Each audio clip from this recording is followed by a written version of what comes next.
Have you heard of the term chord inversions, but are unsure how you can use them when composing your own music? In this video, I'll show you what a chord inversion is and how chord voicing can be used to make your chord progressions more interesting, in turn helping to take your pieces to the next level.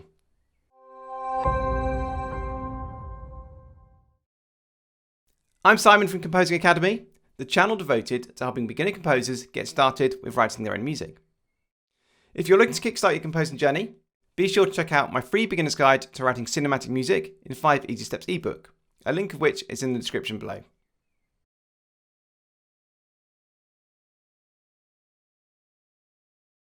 Chord inversions are the reordering of notes in a chord and are identified by the bottom or bass note of that chord. Let's start with the chord of C major, which has the notes C, E and G.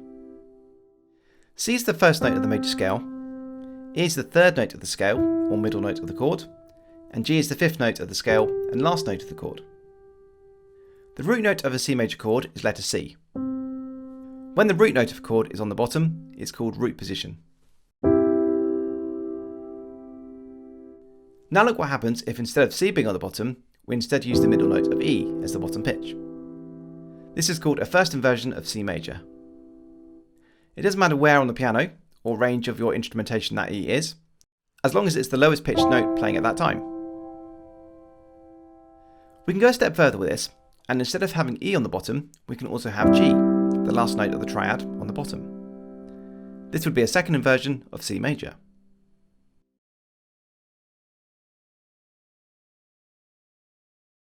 In addition to changing the inversion or bass note of a chord, we can also experiment with the order and spacing of the remaining notes of the chord above the bass note. This is called chord voicing. Let's take a C major chord again, in first inversion. We know that our chord has got to have the notes of C, E and G, with the E being on the bottom. We can put the remaining notes of C and G wherever we want, even doubling the notes at different pitches like this.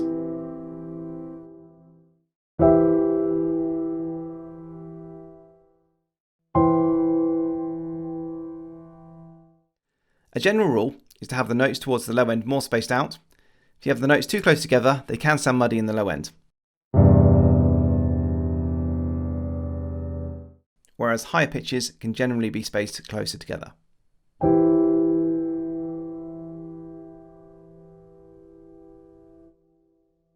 Playing around with the chord voicing presents a world of opportunities for varying the sounds of your chords.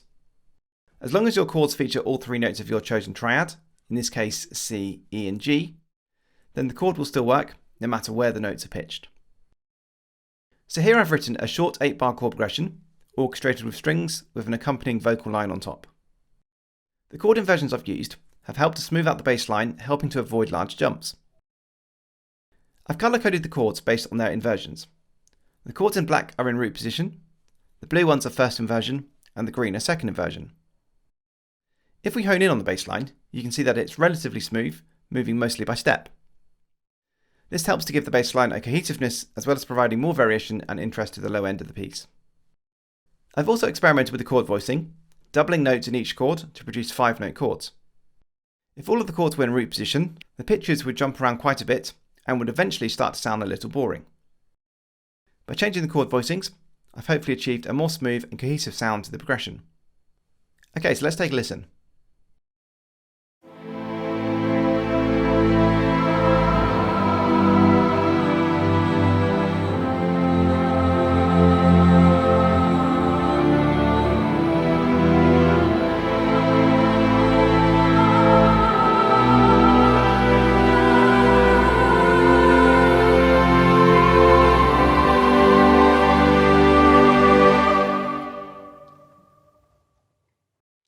So there's a quick overview of chord inversions and voicings.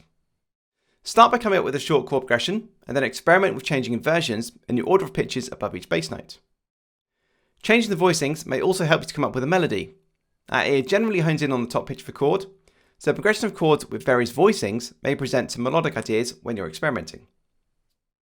As always, if you've enjoyed the video, make sure you subscribe and click the bell to be notified every time I release a new video. If you have any questions, feel free to ask in the comments below as well.